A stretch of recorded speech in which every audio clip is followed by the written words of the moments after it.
Drive. I am your host, Paul Lane, and the author of The Caregiver's Handbook, a self-help love story.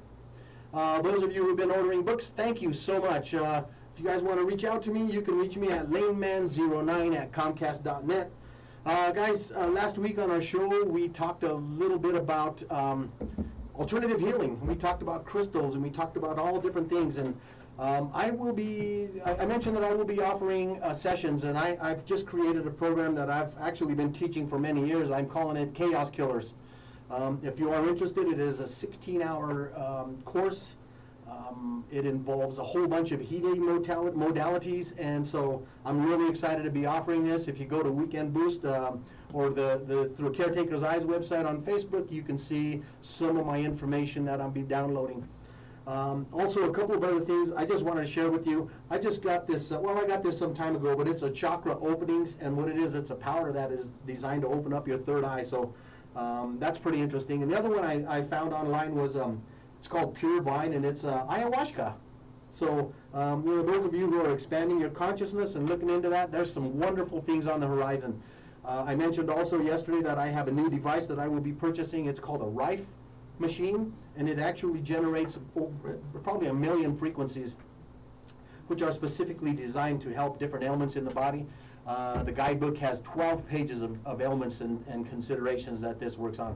The last thing is, since I'm the host of the show, I'm going to read you a poem that I wrote last week. And so, let me know what you think. I call it, I Didn't Give Thanks. I didn't give thanks when I sat down to eat, for all of my food, for my hands and my feet.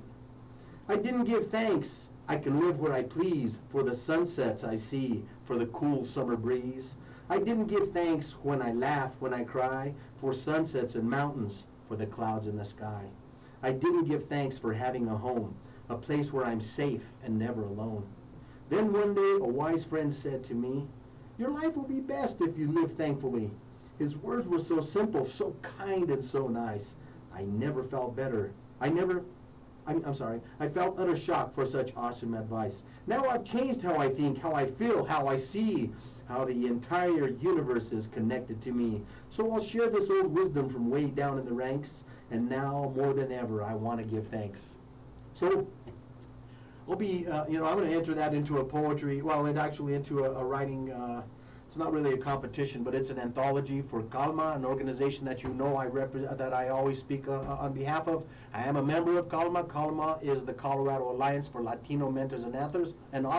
The last thing is today at 2, at Raíces at 2060 West Colfax, there will be a books and beer gathering. If you want to be in the presence of some awesome authors, leaders, mentors, in the Denver community, please go to 2060 West Colfax today between 2 and 5. Get yourself immersed in some real bright, intelligent, wonderful people. And with that, let's go ahead and get started on our show. Guys, I got to tell you this story. A few months back, Dee and me we went down to Arizona to go see my primos, my cousins down in Mesa, Arizona. And on the way back, we stopped in the Four Corners, and I found a book. And it was the coolest book in the world. I mean, it was such a cool book because Dee's granddaughter was actually having a baby, and it was a book about the baby's first laugh. And I bought it. Man. It was so exciting. I looked through it, and I read through the pages, and man, the more I looked at it, the more excited I got.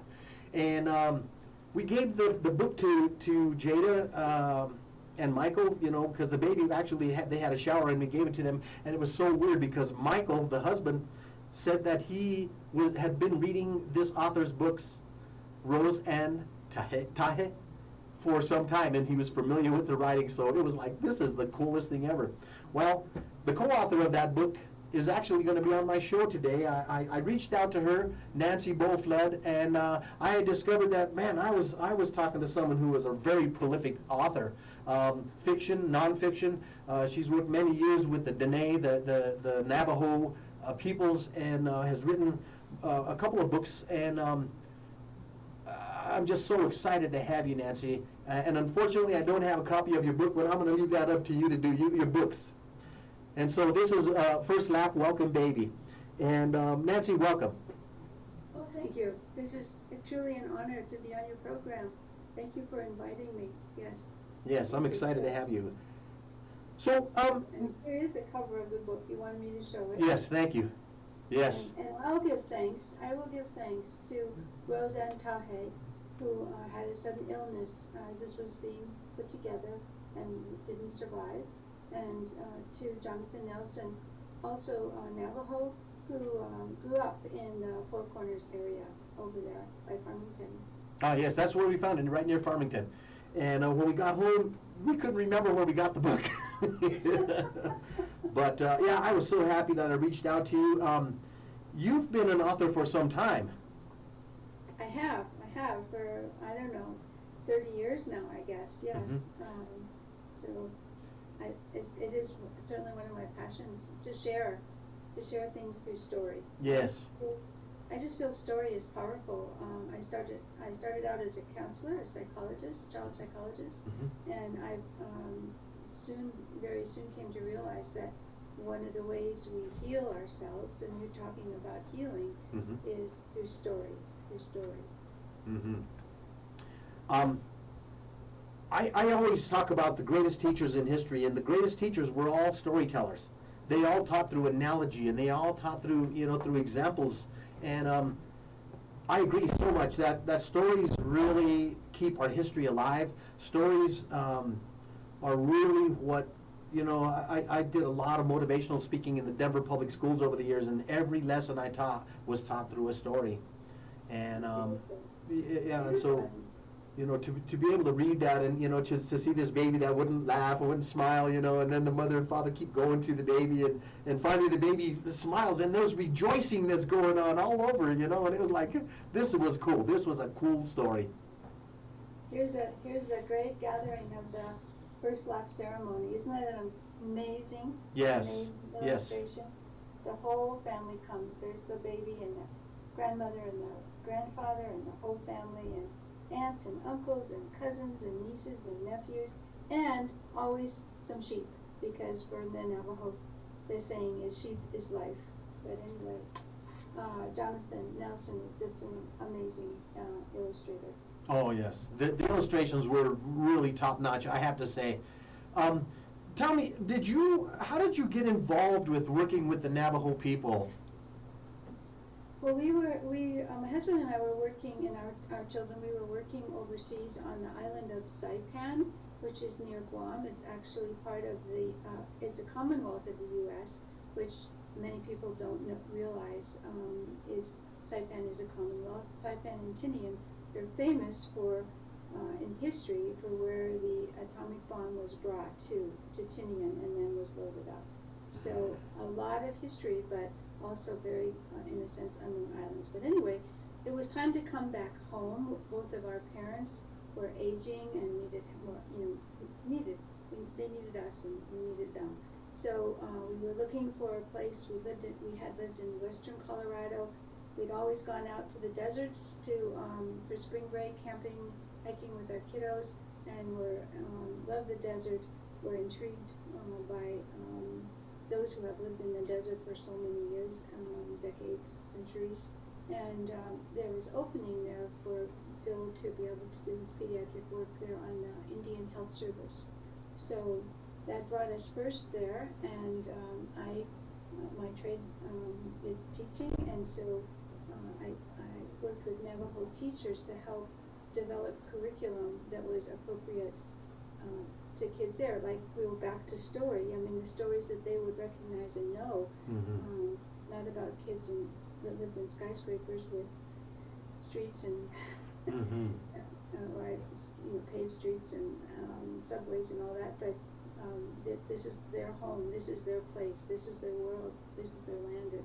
So I worked with teachers, and we thought we would be there for a few years, and we ended up staying for 20 years. It was just an amazing, wonderful experience in Navajo Nation. Now, I'm sorry, go ahead, go right ahead, please. Oh, and so as part of it, the very first book came out of working with elementary teachers about the seasons and the months of the year. So walk through every season, and again, the illustrator, a Navajo illustrator, not Bahe Waikon, his brother, excuse me, I can't remember his name. Billy Whitethorn. So they, it was to introduce the children to their own recognition of seasons. The new year starts very soon in October.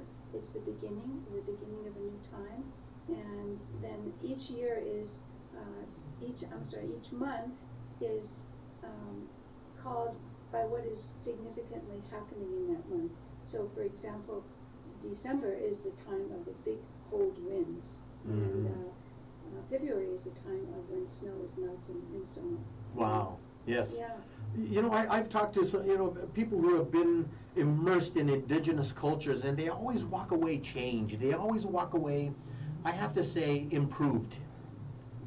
What are some of the things that you took away from being, immersed in that culture, and what are some things that people would that they don't know that they might be interested in knowing? Well, first of all, I so agree with you. I'm sure, and we stayed that long because it was such a place of learning and mutual giving and friendships too, of course. But I'll first mention in terms of just this ceremony, the first lap ceremony, because it is a time when, first of all, that the importance of laughter as a form of healing. Laughter is sacred for the Navajo. It's a very important part of being human. So the person who can make the baby laugh is helping that new little child become fully human. And so that's something that's so important. It doesn't maybe sound so important, but to realize the sharing of laughter is you mentioned about connecting. It connects us all when we can laugh together. We sing together, we pray together, we laugh together, we dance together, all those things. Mm-hmm. So then when the coming together of the first laugh ceremony, that person who did help the baby to laugh becomes in a sense a guardian through life. I mean, it's very special, like a godparent, that kind of relationship. But at the first laugh ceremony, again, here's what every person who comes to the ceremony, the parents, as you saw, were standing there with the child, and there is a special woven basket, and in the basket is salt. So salt, as we talk about that phrase, salt of the earth, but salt in terms of representing life, representing spirit. But in this ceremony, it's representing also giving, and so every person who comes, the parents help that little baby give a little bit of salt on each guest's tongue to remind them that to share whatever you have, to be the salt crystals to help to renew everybody's good character, and that giving of salt is the baby's first act of giving, of sharing, and it is symbolic that all through life you will share whatever you have, and you will share it with happiness. So, there's a beautiful saying in Navajo that's walk in beauty. And at first it was like, what does that mean, to walk in beauty? In beauty? No, it's about walking in beauty with the world, with people, with peace, with harmony. We don't really have a word in English, I think, for any direct translation, but the importance is that to walk in beauty, we wish that to each other, to walk in beauty, so that they have a prayer. Beauty walks in front of me, beauty walks behind me, beauty walks above me, beauty walks below me. May I walk with beauty. Whoa. Yeah. That is so calming to hear. I mean, so many times the grind is always about further growth, for promotion, for advancement, and I mean, it's always about self, and it's always inner growth, and there's not, observing, there's not giving, there's not generosity, there's not humility, and it seems like all of those things are encompassed in that statement. I think you said it so well. You said it so well. Thank you. and that is also our interconnectedness with everything, Mm. to be aware of, listening, but and not to put oneself first. I think one of the things that worries me about the way our own culture is going is in terms of the even when you think of a selfie, that taking oneself is the center. No, in Navajo, not. It's the family. It's it's the clan that is the important thing. And so what we want to do is strengthen and build good relationships through everybody in the clan. Mm-hmm. So not greed, but instead sharing. Mm-hmm. Inclusion. Inclusion, yeah. Yeah. And people would ask me again and again, aren't you afraid, or weren't you scared at different times? I've never felt so safe and also so welcomed. And the Navajo people certainly have every right to be angry with us white folks. We've done so many greedy things and so much destruction. Atrocities. Yes, exactly.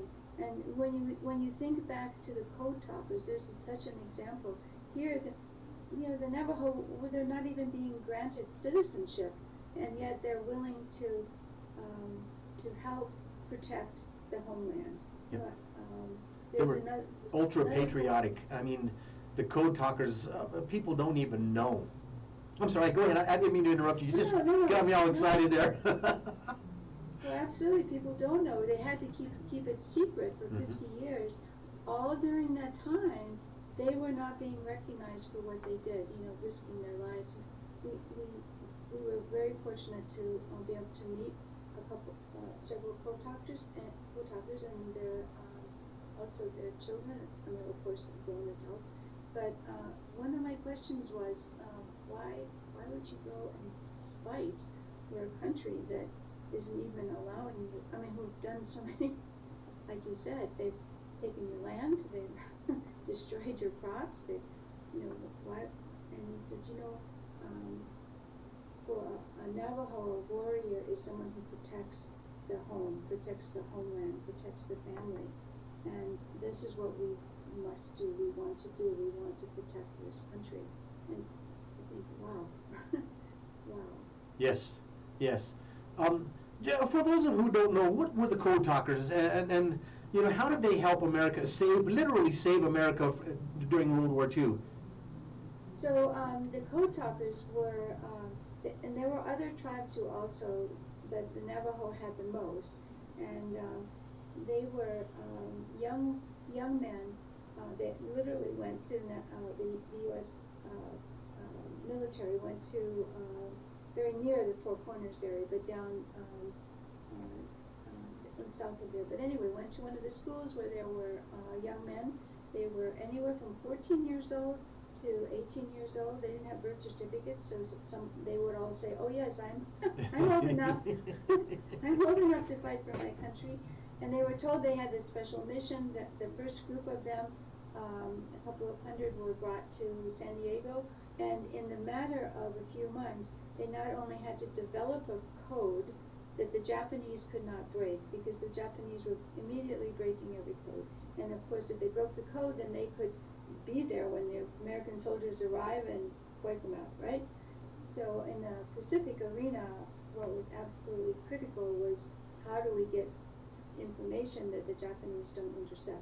So the code talkers, they were kept isolated, they developed the code, and then they had to learn it and of course English as well, and all the military words, like what would be a code word for a tank? Well, maybe turtle, right?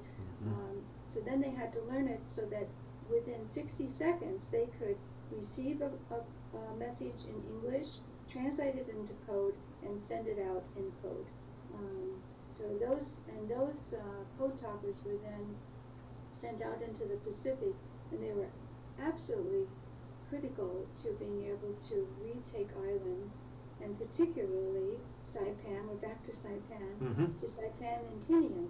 They actually went even across enemy lines, got in back of the enemy, and were able to send code out to turn the The tide turned, yeah, the entire tide of the war, yeah. So they were absolutely key for the battles that were fought on the Guadalcanal to all the way up Plow and Guam included, Tinian, Saipan, and then once Saipan and Tinian were then taken by the U.S. from Japan, they built the North Field, the field from which both bombers could make it to Japan and back without running out of gas, and also that the carrier Indianapolis brought the atomic bomb. So they were instrumental in victory in World War II. Yeah, and the Germans had the Enigma machine, and I'm not going to go too much into all that, but they had a machine, and we were able to figure that out. But they never were able to figure out what the code talkers were doing or saying, and they were helpless, and literally helpless in that. And so that was just an amazing, a bit of history of Native American history that people don't know. A lot of people don't know. Yes. I'll put a little plug in for one of the books I wrote. Is called Warriors in the Crossfire. Yes, we want to talk about that book. Oh, okay. I'll wait. No, please. You're feel free. Okay.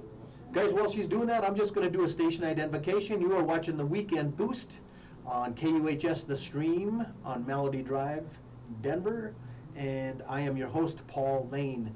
Today we're talking to author, historian, anthropologist, man. I mean, this is a woman who's got a lot of background in history in indigenous cultures.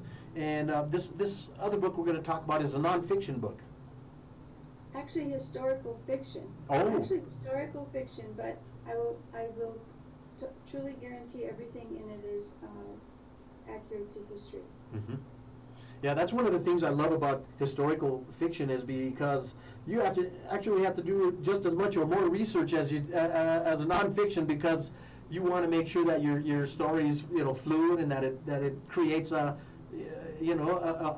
story, and so. Absolutely, and in fact, again back to what you said, what it does really is add the story part of an individual to what historically has happened. And so Warriors in the Crossfire, there's hardcover and there's also softcover.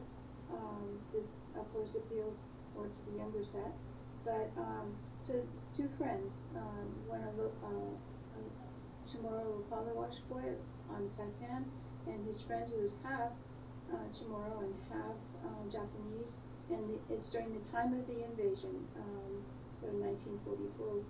Critical invasion of when the U.S. was attacking the island that was being held by the Japanese. Yes. So in this story, these boys have quite an adventure. Did they ever? Right, because as the Japanese were losing and being pushed back, they'd had this island for a number of years, and they actually were in good terms with the local people. But then now, it's wartime, and who do we trust, and who knows the secrets, and who's a spy, and who's not. So these two boys were friends, but then the friendship became forbidden for those very reasons. But then the local boy, the island boy, Joseph, he knew how to survive on an island, a tropical island, during time of war, when it would be critical to be able to get any kind of fresh water or food, because as soon as any of the native people were actually out there on the island, they were at great risk for simply being shot and killed, because the U.S. didn't know and the Japanese didn't know, and so here we are caught in the crossfire, these two big nations fighting, and the local people in the middle of it. Wow. And literally right in the crossfire. My gosh. Yeah. So what they did was that it's a volcanic island, Saipan.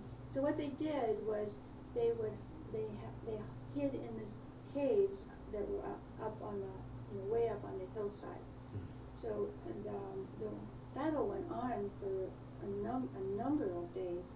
Now we're talking, like 95 degrees weather. I mean,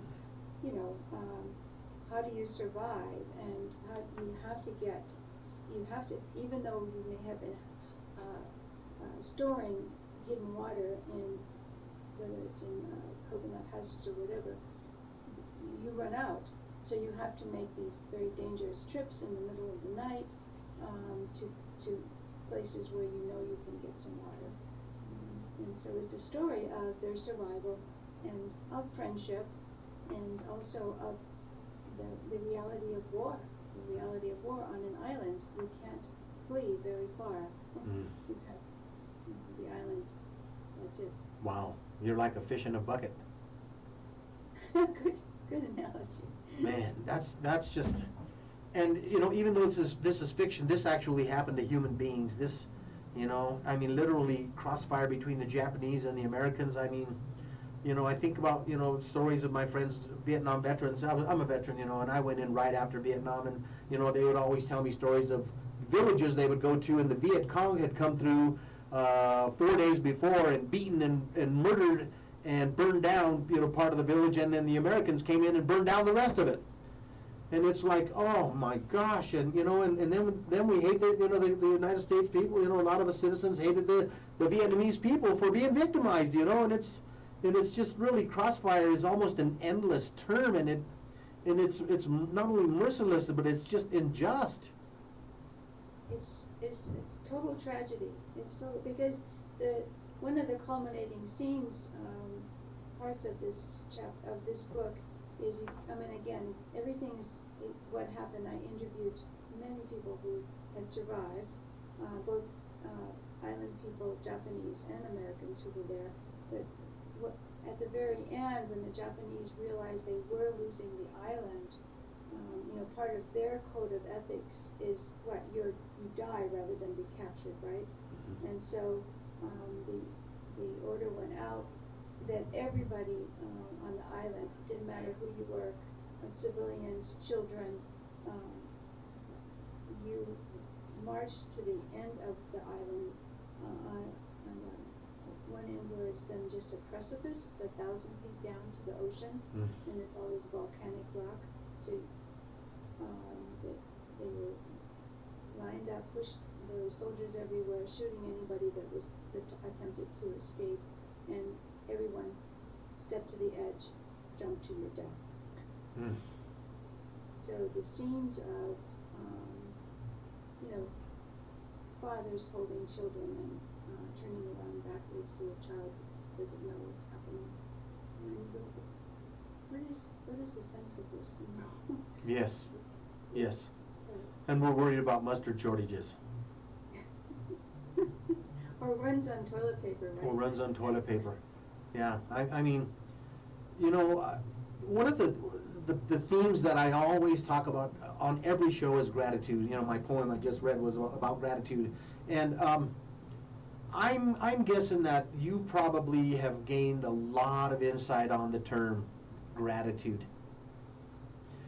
Oh, that's an excellent question, and I would just even mention so this book, the Hogan that great-grandfather built, because every morning, the tradition in Navajo is that every morning, the holiest time of the day is sunrise. So here's the grandmother getting up before sunrise, looking to the east. So every morning, getting up before sunrise, looking to the east, and then what you do is you run as far as you can. She is giving her gratitude, thanking. So that her first act of every day is thanking the spirits who are coming to this new dawn for their home, for their family, for their clan, for their food, giving thanks. She'll have a little pouch of corn pollen, and you sprinkle the corn pollen and to give thanks. And then the children, there she is, the daughter putting on her running shoes, and they will run as far as they can before the sun comes up. So we're running. Oh, I don't have my notes. Run, and then the time of when the sun finally, just finally lifts over the horizon is the time of a very sacred time where the spirits are there greeting you, and you are greeting the spirits, and again, giving gratitude. Hold that book up one more time for about 5 seconds, would you? Sure. The hogan that great grandfather built. My goodness. Oh, this looks like somebody got to start collecting some books over here. So Peter Sanyazi, and he again is another wonderful Navajo artist. You see, his style is very different from what you saw from Jonathan Nelson's, and it's both arts are so beautiful, beautiful. You know what? No, please go ahead. I'm sorry. The colors of the sunrise, the colors of sunrise on the desert. And I will say, and I also would mention, so the Hogan, I mean, yeah, certainly most Navajo live in a home, or many live, off island, off reservation, working in cities, but most families still have a Hogan because it's symbolic of the family. And here's where you would do your the different ceremonies. And the people gather, and it's in the Hogan, and giving thanks. Nice, very nice. Talk a little bit about ceremonies. I'm sure that the Navajo culture has a lot of special ceremonies besides first laugh. Talk a little bit about some of that. Help us to be a little bit enlightened if you can. Sure.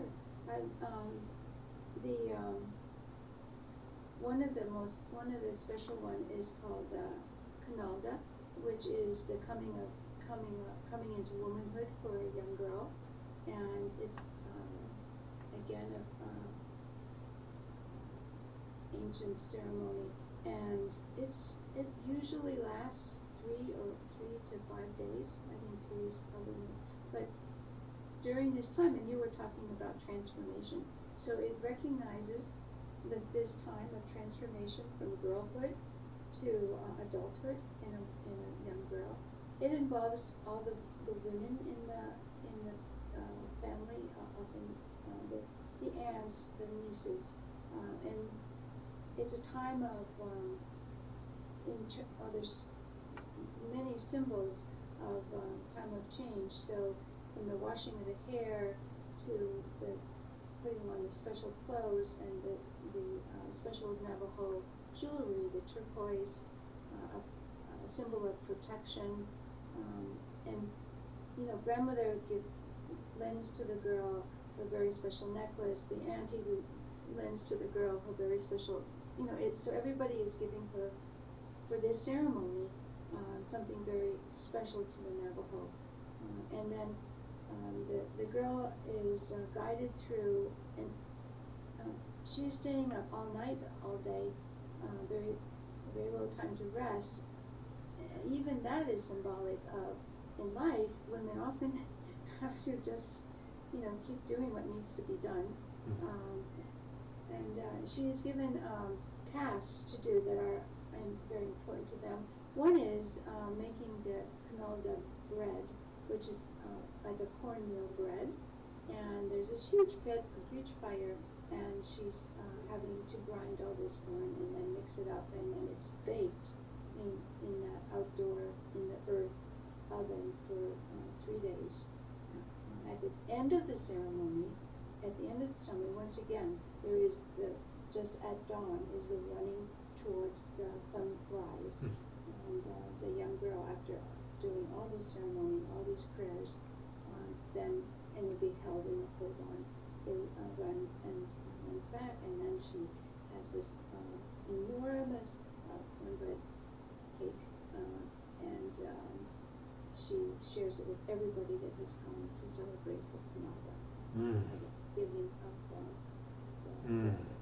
the cake, giving of the corn sheep, the salt, the essence of life, Wonderful. And then the other ceremony that I only know a little about because it is a ceremony only for Navajo to be there is, but I want to mention it because it's about the warriors.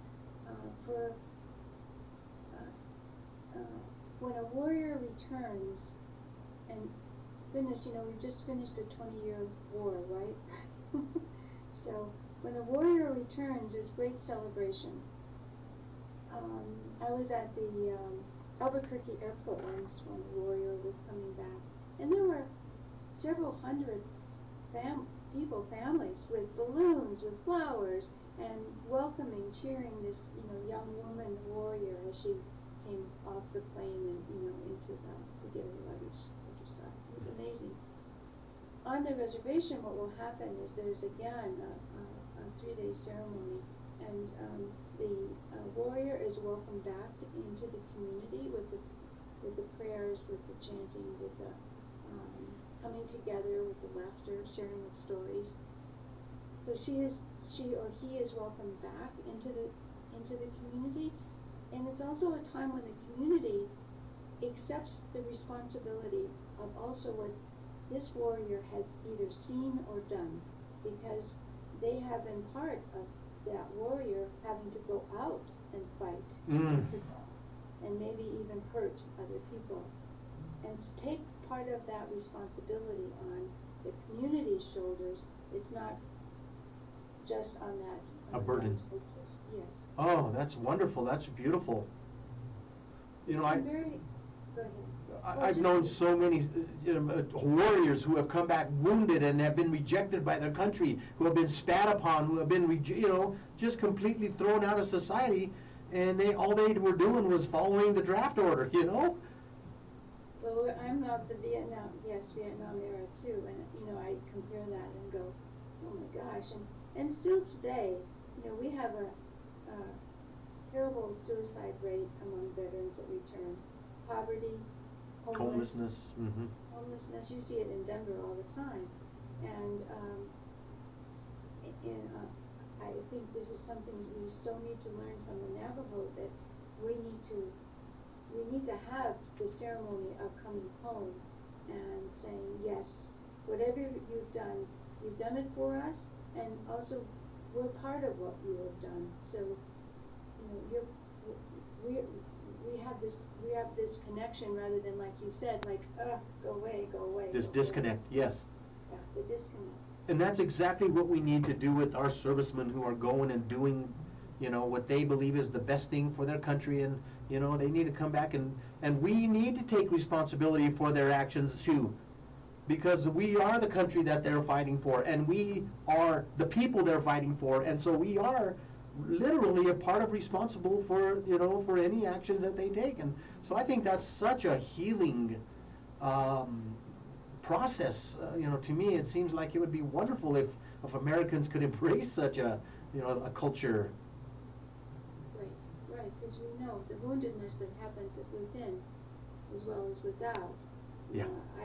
I've never had to go to war, so I don't, but I can't even imagine, like you were just describing, going to a village where people were children, where babies, where women, where men, old people have been hurt, killed, whatever.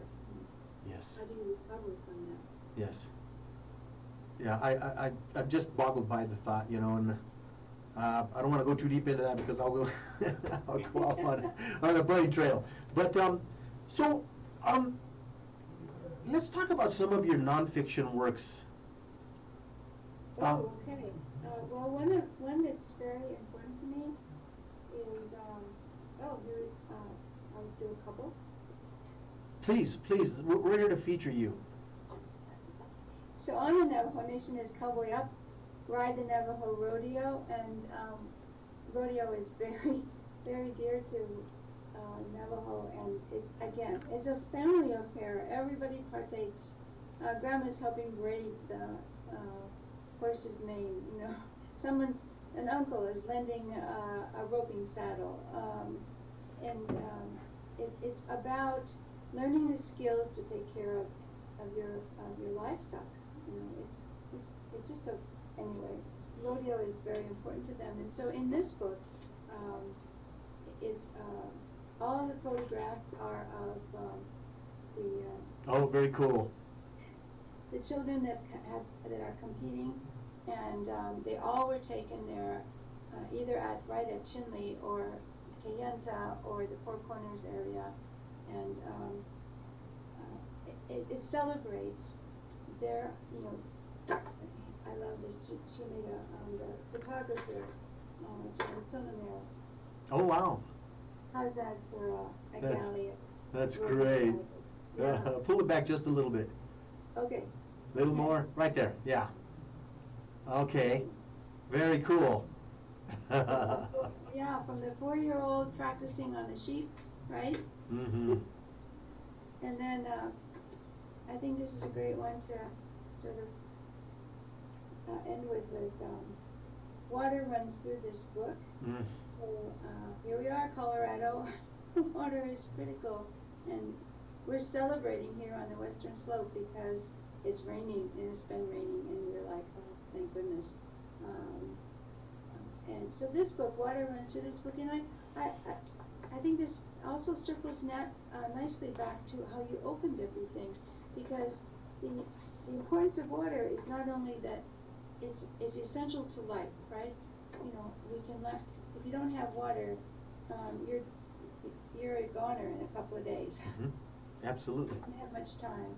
But what I tried to do also in this book was also the ways we sometimes don't think about water in terms of this. That water is beauty, that water is healing, that water is, even in the tears that we cry, I have a couple pages about in our tears, it helps cleanse out those chemicals, magnesium inside of us from stress and from sadness. So water is cleansing, water is healing, and water is beauty. And I'll just read interesting, because the last page is the Navajo people share this story. Earth fell in love with sky, and sky with earth. There was such joy, their happiness filled the clouds with laughing, splashing rain. Boy, we could all learn something from that. So the water runs through this book again.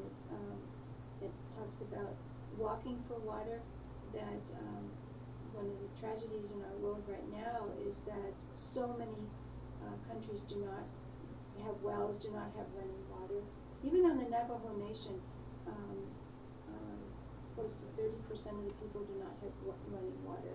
They have to haul water in their pickup trucks every day. Oh, thank you. Let's talk about that, Nancy. I talk to so many people, especially, European Americans, who say, oh, the natives get free college, they get free housing, it's not so. They don't have all this beautiful handout that you think happened.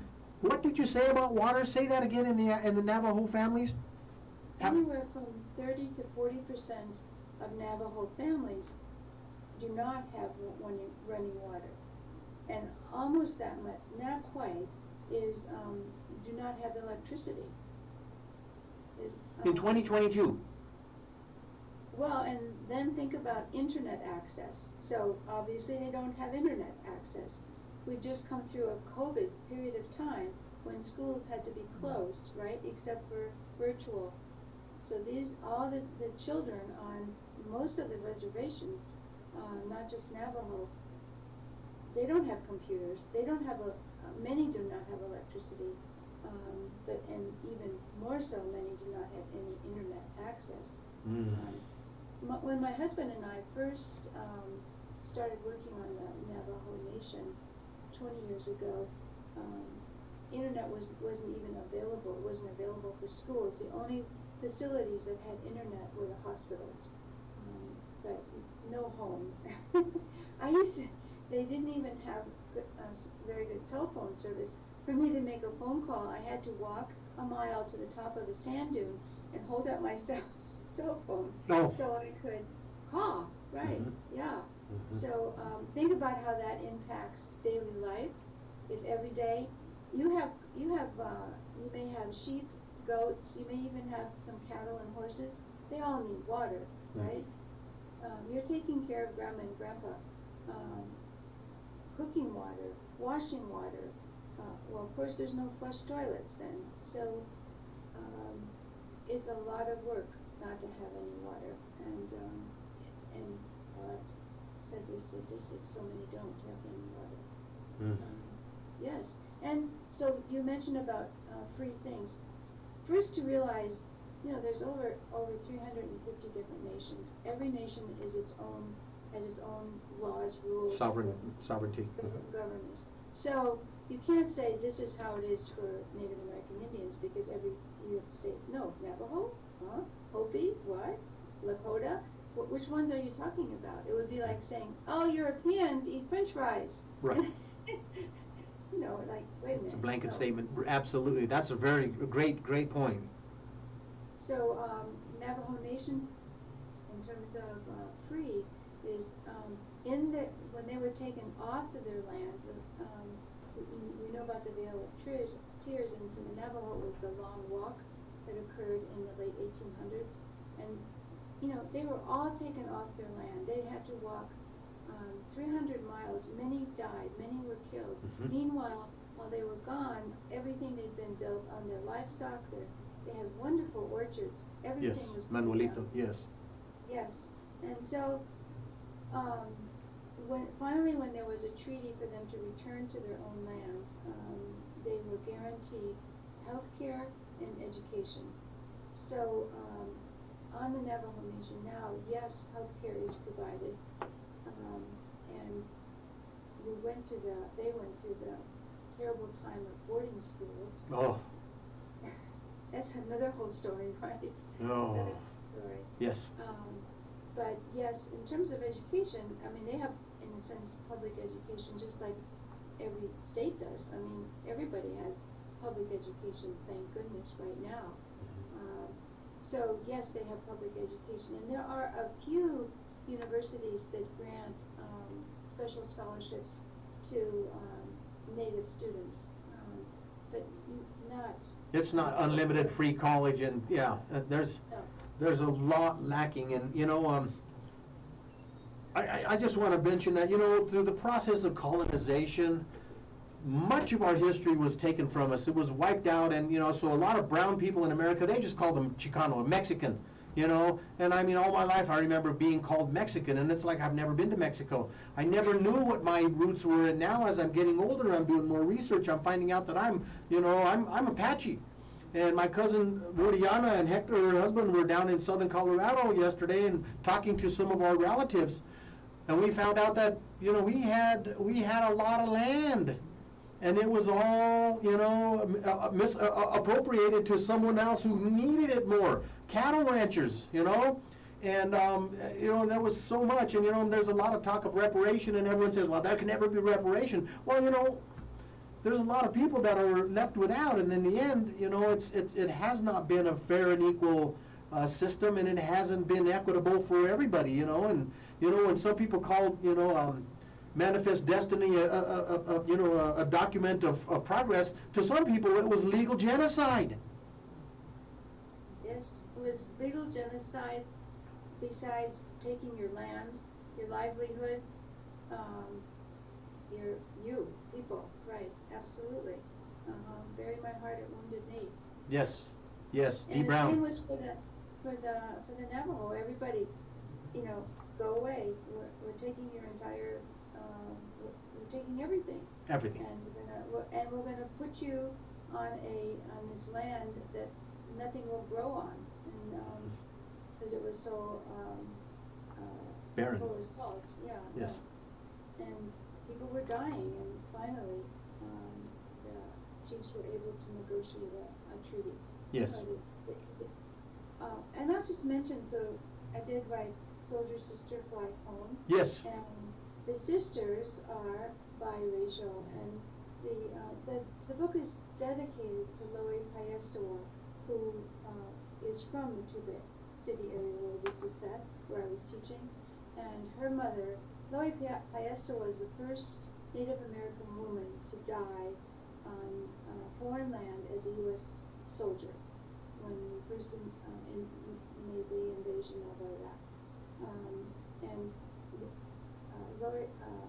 Lori's mother said she was so happy, grateful that the sisters are biracial because Lori was biracial and she received so much discrimination. She was part Navajo, but I'm sorry, part Hopi, but also part Mexican American, and so she'd get rejection from when she'd go to Flagstaff to go to school, or rejection on on the Navajo Nation because she wasn't on it. You know, it's like, where do I fit in? Man, I could so relate to that. I had a white last name and I grew up in a Latino Chicano neighborhood. And so, you know, when I perceived racism or prejudice, I had a completely different perspective than a lot of my peers did, you know? And it was very disheartening, and it was very hard to find out or to gain an identity, you know? And so that's a great book. Hey, I want to make sure and get this out. If somebody wants to get a hold of you or buy one of your books, Nancy, where do they go? Well, thank you. Well, you can go to any of the independent bookstores. I support independent bookstores. Give them a call, ask for the book. You can go to my website, and there's my email is there, and send me an email, and I will send you a signed book. Yeah. What is your website? So Nancy Bo, B-O, Flood, all one. One word. Yeah. That would be wonderful. Yeah, guys, I got to tell you, you know, it's time. We're in the midst of a great awakening. It's a worldwide consciousness that's happening, and it's been going on for some time, but it's becoming more and more prominent every day. Guys, get a hold of at least one of these books. I mean, get as many of these as you can hold and read, because they are going to help you to be more aware, more educated. And you know what? It's so important that we learn about our own culture, our own history. You know, there was an ancient quote, I believe Socrates said, "Man, know thyself." And know thyself through learning about who you are, where you're from. Your indigenous history is there, and you know, if you are indigenous, and you know, if you're, you know, don't know if you're indigenous, and you know you have indigenous roots, you have indigenous blood in you. And it's okay to want to know about that and be curious about it and want to learn and share about that. You guys, every week I say, everybody's looking for a hero. If you can't find one, be one. Nancy, you are an ally. You are a hero. I mean, you are a contributor, and you know what? People's lives are going to be improved because of the work you do, and I'm so grateful that you are here, that you are doing this work. What's next on the horizon for you? Well, I'm having a book come out in January that is called Walking Grandma Home, and it's about the healing process of letting go when someone you love is dying. That's wonderful title. What a great topic. Man, definitely reach out to me when that book comes out, because I definitely would like to get a copy of that and share it with friends and family, because you know, as we grow through time and we all have losses in our lives, sometimes it's very hard to accept those, and grieving those can be a very long and difficult process, and you know, and understanding that, you know, this is a natural part of life, and you know, gaining some insight is very, very useful and helpful. So it's and writing a story is very healing too. So yes, it's part of the inspiration. Yeah. Yes. You are such a hero. I thank you so much. It's been such a pleasure to just spend this time together. Oh, Nancy, I am so glad I stumbled upon you. I mean, it was great talking to you today. I mean, you have so much more to share, and I mean, I'm so excited that you know, Dee's grandson, I guess my grandson is going to be reading this book, and you know, and when he get his first laugh, you know, and we want to talk to him about that laugh ceremony, because I think it's a wonderful thing to celebrate, you know. It really is. It really is. Yes. We're coming together, celebrating new life, celebrating family, and celebrating the whole thing of giving to others and the connection with others. Yes. Guys, I want to share one thing before we close the show. This is a belief of mine, and I firmly believe this. I've learned this in my age, as I age. But there's two things that you need at least once a week, if not once a month. Actually, every day you need a good belly laugh. And every month you need a good ugly cry. I need it once a week. An ugly cry. I love that. Yes, and the other day I was watching The Perfect Storm, and Dee said, "Why are you watching this movie?" And I said, "Wow, I love the plot. I love the characters. I love the way they built the story. I love the dynamics between these, and best of all, I know that it's going to make me cry like a baby."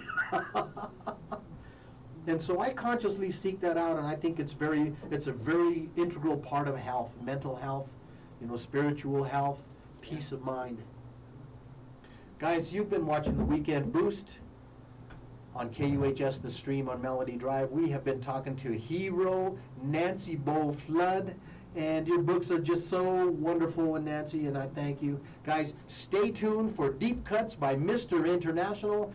All day long, KUHS is going to be reaching out to you, touching lives, and making the world a better place. Guys, I just can't tell you how humbled and thankful I am that you were here with us today.